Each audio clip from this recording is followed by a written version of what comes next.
Lecture में हम पढ़ने वाले हैं बायोलॉजिकल क्लासिफिकेशन का ही आगे का पार्ट।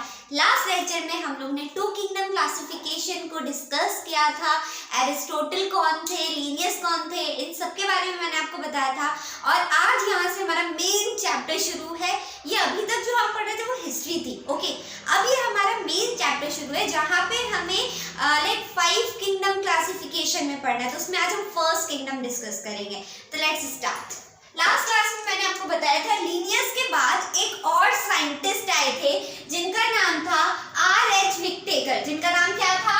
R.H. विक्टेकर नाम था, ठीक है। 1969 में एक और साइंटिस्ट आए लिनियस के बाद जिन्होंने किंगडम क्लासिफिकेशन करने का सोचा, बायोडाइवर्सिटी को क्लासिफाई करने का सोचा। क्यों? क्योंकि लिनियस का जो क्लासिफिकेशन था वो अच्छा था, लेकिन प्लांटिया और एनिमिलिया में हमें बहुत ज्यादा कंफ्यूजन हो रही थी। क्यों हो रही थी मैं ऑलरेडी आपको लास्ट लेक्चर में पढ़ा चुकी हूँ। तो अब R.H. विक्टेकर आए 1969 में। ईयर 1969 में R.H. विक्टेकर नाम के साइंटिस्ट आए। अब इन्होंने क्या किया? इन्होंने 5 किंगडम क्लासिफिकेशन दिया। इन्होंने क्या किया? 5 किंगडम क्लासिफिकेशन दिया। अब वो 5 किंगडम कौन कौन से हैं? Monera, protista, fungi, Plantae, Animalia. Monera, protista, fungi, Plantae, Animalia. इन्होंने पूरी की पूरी बायोडाइवर्सिटी को इन 5 किंगडम्स में क्लासिफाई कर दिया, ठीक है। अब जब R.H. विक्टेकर ने क्लासिफाई किया होगा, फॉर एग्जाम्पल अगर आपसे कहा जाता है कि 100 बच्चों को अलग अलग ग्रुप में बांट दो, तो या तो आप हाइट के बेसिस पे बांटोगे, या फिर क्लास के बेसिस पे बांट दोगे, या फिर एज के बेसिस पे बांट दोगे। तो कुछ ना कुछ क्राइटेरिया होगा आपके पास जिसको यूज करके आप उन स्टूडेंट्स को अलग अलग ग्रुप में डालोगे। तो क्या क्राइटेरिया ऐसा था, कौन से ऐसे पॉइंट्स थे जो R.H. विक्टेकर ने लिए थे 5 किंगडम क्लासिफिकेशन करने के टाइम पे? तो सबसे पहले तो उन्होंने क्या देखा था? उन्होंने मोड ऑफ न्यूट्रिशन देखा था। जो गलतियां लिनियस के में क्लासिफिकेशन में थी वही सारी गलतियां इन्होंने रिपीट नहीं की, ठीक है। तो सबसे पहले इन्होंने देखा मोड ऑफ न्यूट्रिशन। जो ऑर्गेनिज्म है, क्या ऑर्गेनिज्म फोटोसिंथेटिक है, ऑर्गेनिज्म कीमोसिंथेटिक है, या फिर ऑर्गेनिज्म हेटेरोट्रॉपिक है, ठीक है। मतलब ऑटोट्रॉपिक और हेटेरोट्रॉपिक, इन 2 फॉर्म में उन्होंने क्लासिफाई किया। दूसरा उन्होंने देखा level of organisation. Level of organisation का मतलब है कि अब ये जो ऑर्गेनिज्म है, क्या वो सिर्फ सेल्यूलर लेवल पे है, क्या वो सिंगल सेल ऑर्गेनिज्म है, या फिर वो मल्टी सेल्यूलर ऑर्गेनिज्म है, क्या वो ऑर्गेनिज्म प्रोकैरियोटिक है, या फिर वो ऑर्गेनिज्म यूकैरियोटिक है। ये एक बेसिस था। थर्ड उन्होंने देखा रिप्रोडक्शन के बेस पे। रिप्रोडक्शन के बेस पे क्या था उनका कि ऑर्गेनिज्म जो है वो एसेक्सुअली रिप्रोड्यूस कर रहे हैं या फिर सेक्सुअली रिप्रोड्यूस कर रहे हैं, तो उसके बेस पे उन्होंने डिवाइड किया। फिर उसके बाद उन्होंने देखा फाइलोजेनेटिक रिलेशनशिप्स क्या है, कौन सा एनिमल या फिर कौन सा ऑर्गेनिज्म जो है वो दूसरे ऑर्गेनिज्म कितना रिसेंबल कर रहा है, क्या उनके बीच में रिलेशनशिप बन रहा है। उस वे में उन्होंने पूरे 5 किंगडम्स को, या हम कह सकते हैं पूरी बायोडाइवर्सिटी को 5 किंगडम्स में क्लासिफाई कर दिया, ओके। अब हम फर्स्ट किंगडम को आज डिस्कस करेंगे। First kingdom that is kingdom Monera. Kingdom Monera, kingdom Monera, ठीक है। ये जो हमारा फर्स्ट किंगडम है इसको आज हम क्लासिफाई करेंगे, देखेंगे क्या होता है। तो जो सोल मेंबर्स होते हैं ना किंगडम मोनेरा के, जो सोल मेंबर्स होते हैं वो होते हैं बैक्टीरिया।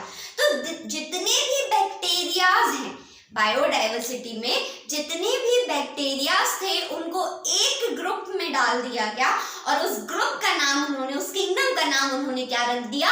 मोनेरा। तो मोनेरा के जो सोल मेंबर्स हैं वो कौन है? बैक्टीरियाज हैं, ठीक है।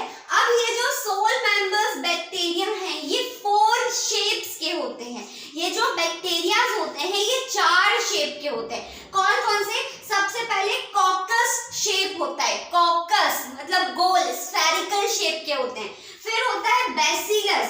बैसिलस मतलब रॉड शेप के बैक्टीरिया, बैसिलस मतलब रॉड शेप के बैक्टीरिया।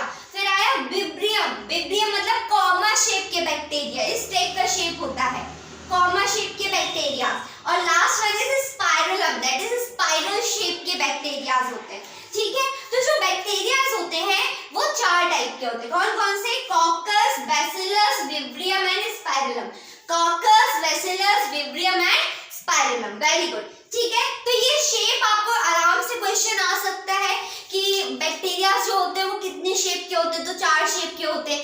कॉकस शेप कौन सा होता है? ऐसा आएगा, कॉकस शेप कौन सा होता है, तो आप आंसर लिखोगे जो स्फेरिकल शेप होता है बैक्टीरिया होते हैं उनको हम कॉकस बोलते हैं। आ गया कि बैसिलस कैसे होते हैं, तो रॉड शेप होते हैं। फिर विब्रियो कैसे होते हैं, तो कॉमा शेप्ड होते हैं। स्पाइरलम कैसे होते हैं, तो स्पाइरल शेप के होते हैं। ठीक है, photosynthetic autotrophs, chemosynthetic autotrophs and heterotrophs. अब कुछ बैक्टीरिया जो होते हैं वो फोटोसिंथेटिक ऑटोट्रॉप्स होते हैं, मतलब अपना खाना खुद बना रहे हैं। ऑटोट्रॉप्स मतलब अपना खाना खुद बना रहे हैं, प्लस ये जो है मतलब फोटोसिंथेसिस करके अपना खाना बना रहे हैं। कीमोसिंथेटिक्स केमिकल एनर्जी का यूज करके खाना बना रहे हैं, और हेटेरोट्रॉप्स किसी और पे डिपेंड है, पैरासाइट्स।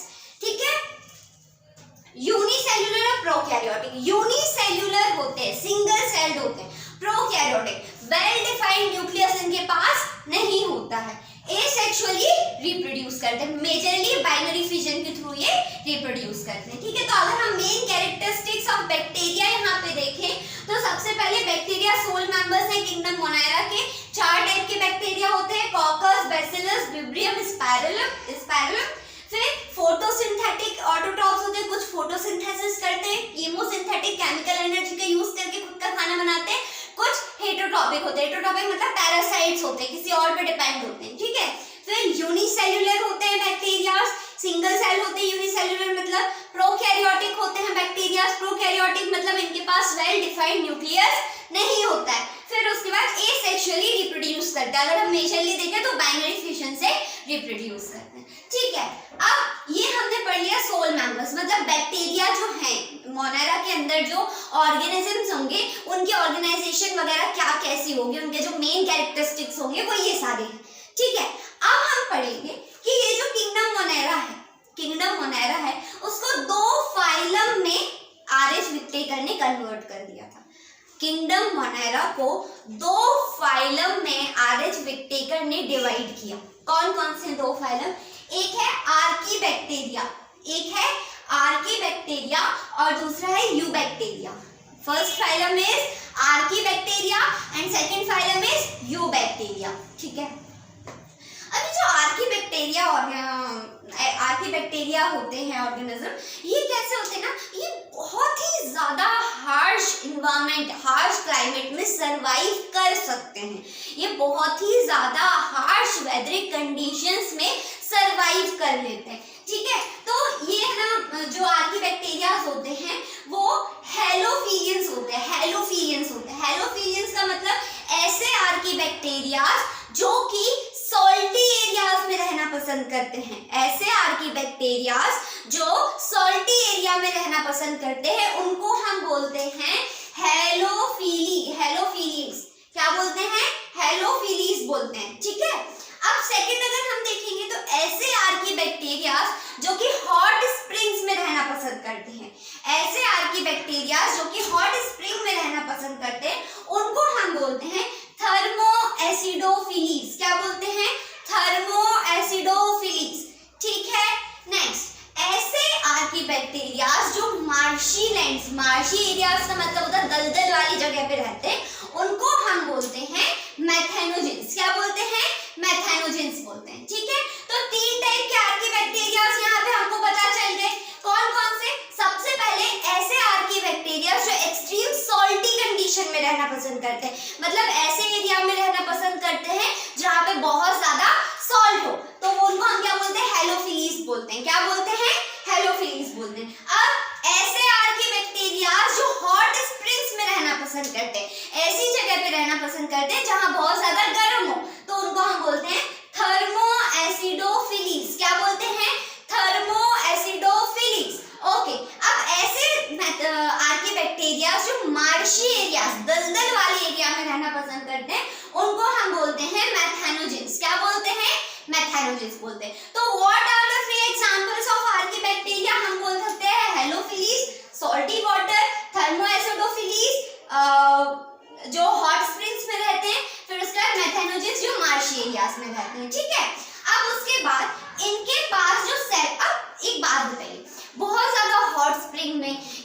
सॉल्टी एरिया में या फिर मार्शी एरियाज में हम मतलब ह्यूमन बीइंग्स भी जो कि बहुत ही ऑर्गेनाइज्ड, हमारी लेवल ऑफ ऑर्गेनाइजेशन बहुत अच्छी है, उसके बाद भी हम सर्वाइव नहीं कर सकते। तो एक ऐसा बैक्टीरिया जिसकी सेल वॉल जो है, जो कि एक सिंगल सेल ऑर्गेनिज्म है, जिसके पास टिश्यूज भी नहीं है, वो कैसे इन एक्सट्रीम कंडीशंस में सर्वाइव कर पा रहे हैं? उनके पास सेल वॉल होती है। उनके पास क्या होता है? सेल वॉल होती है, जो कि पॉलीसैकेराइड से एंड प्रोटीन से बनी हुई होती है। आर्कीबैक्टीरियाज की जो सेल वॉल होती है वो पॉलीसैकेराइड्स एंड प्रोटीन से बनी हुई होती है, और ये बहुत ही ज्यादा टफ होती है नेचर में, बहुत ही ज्यादा रिजिड होती है नेचर में। That is why archaebacterias are able to survive in any kind of weatheric conditions. ठीक है, तो पॉलीसैकेराइड एंड प्रोटीन से क्या बनी हुई है? आर्कीबैक्टीरियाज की सेल वॉल बनी है। ओके, अब ये जो मैथेनोजेंस हैं, एग्जांपल्स ऑफ आर्कीबैक्टीरिया, ये रूमिनेंट एनिमल्स जो होते हैं, काऊ हो गए, बफेलोज हो गए, इनके गट में पाए जाते हैं। काऊ और बफेलोज की गट में पाए जाते हैं। ठीक है, और इनसे क्या बनती है? बायोगैस बनती है। जो काऊ बफेलो का डंग है वो बायोगैस प्लांट में डाला जाता है, उसकी वजह से बायोगैस बनाई जाती है। ठीक है, तो this is all about archaebacteria. अब हम पढ़ने वाले यूबैक्टीरिया के बारे में। जो आर.एच. विटेकर थे, उन्होंने मोनेरा किंगडम को दो फाइलम में डिवाइड किया था। First phylum is archaebacteria. First phylum is archaebacteria. तो आर्कीबैक्टीरिया को हम डिस्कस कर चुके हैं। The second phylum is eubacteria. Second phylum is eubacteria. अब यूबैक्टीरियाज क्या होते हैं? यूबैक्टीरियाज ऐसे बैक्टीरियाज होते हैं जिनको हम ट्रू बैक्टीरिया कहते हैं। क्या कहते हैं? ट्रू बैक्टीरियाज कहते हैं। ठीक है, अब इनके पास एक स्पेशल कैरेक्टरिस्टिक होता है। इनके पास क्या होता है? यूबैक्टीरियाज के पास एक मोबाइल फ्लैजिलम प्रेजेंट होता है। क्या प्रेजेंट होता है? मोबाइल फ्लैजिलम प्रेजेंट होता है, जिसके वजह से वो एक जगह से दूसरी जगह तक मूव कर सकते हैं। ठीक है, देन रिजिड सेल वॉल। इनके पास की जो सेल वॉल होती है वो बहुत ज्यादा रिजिड होती है। काय से बनी होती है? पेप्टिडोग्लाइकन से बनी होती है। काय से बनी होती है? पेप्टिडोग्लाइकन से बनी हुई होती है। ठीक है, तो तीन कैरेक्टरिस्टिक्स आपको क्या पता चले? सबसे पहले तो जो यूबैक्टीरिया होता है उसको हम ट्रू बैक्टीरियाज कहते हैं। इनके पास मोबाइल फ्लैजिलम प्रेजेंट होता है, जो कि एक जगह से दूसरी जगह जाने में हेल्प करता है। थर्ड वन इज इनके पास रिजिड सेल वॉल होती है, पेप्टिडोग्लाइकन से बनी हुई। ठीक है, अब जो हमारे यूबैक्टीरियाज होते हैं, इनके पास क्लोरोफिल होता है। यूबैक्टीरियाज जो होते हैं, इनके पास क्लोरोफिल होता है। इस रीजन की वजह से यूबैक्टीरियाज को फोटोसिंथेटिक ऑटोट्रॉप्स भी कहा जाता है। जो हमारे यूबैक्टीरियाज होते हैं, इनके पास क्लोरोफिल होता है। That's why the reason is इनको फोटोसिंथेटिक ऑटोट्रॉप्स कहा जाता है। ठीक है, नाउ अब जो हमारे यूबैक्टीरियाज होते हैं, इनके पास एक स्पेशल स्ट्रक्चर होता है। यूबैक्टीरियाज के पास एक स्पेशल स्ट्रक्चर होता है जिसको हम बोलते हैं हेट्रोसाइट्स। क्या बोलते हैं? हेट्रोसाइट्स, जिसकी वजह से ये नाइट्रोजन को उस एरिया में जो नाइट्रोजन है उसको फिक्स कर लेते हैं। ठीक है, उस एरिया में जो नाइट्रोजन है उसको क्या कर लेते हैं? ये लोग फिक्स कर लेते हैं। और इस चीज का एग्जाम्पल है नॉस्टॉक। इसका एग्जाम्पल है नॉस्टॉक। ठीक है, क्या बोला मैंने? जो यूबैक्टीरियाज होते हैं उनके पास एक स्पेशल कैरेक्टर होता है। उस कैरेक्टर का स्पेशल स्ट्रक्चर होता है। उस स्ट्रक्चर का नाम है हेट्रोसाइट। हेट्रोसाइट्स क्या करते हैं? यूबैक्टीरियाज को नाइट्रोजन फिक्सेशन में हेल्प करते हैं उस पर्टिकुलर एरिया की। इसका एग्जाम्पल है नॉस्टॉक। ओके, तो आज के लेक्चर में हमने सबसे पहले पढ़ा आर.एच. विटेकर ने 5 किंगडम क्लासिफिकेशन किया था। किस क्राइटेरिया को यूज किया था वो भी मैंने आपको बताया। उसके बाद हम लोग पूरा का पूरा किंगडम मोनेरा पढ़ चुके हैं। तो किंगडम मोनेरा में इसके बाहर एक भी आंसर नहीं आने वाला है, एक भी क्वेश्चन नहीं आने वाला है एक्चुअली। एंड मैंने अपने टेलीग्राम चैनल पे डेली प्रैक्टिस शीट अपलोड की है। डेली आपको वहां पे मिलेगी, लिंक डिस्क्रिप्शन बॉक्स में है। Please check it out. बहुत बहुत अच्छे और इम्पोर्टेंट प्रीवियस ईयर क्वेश्चंस मैंने उसमें डाले हुए हैं।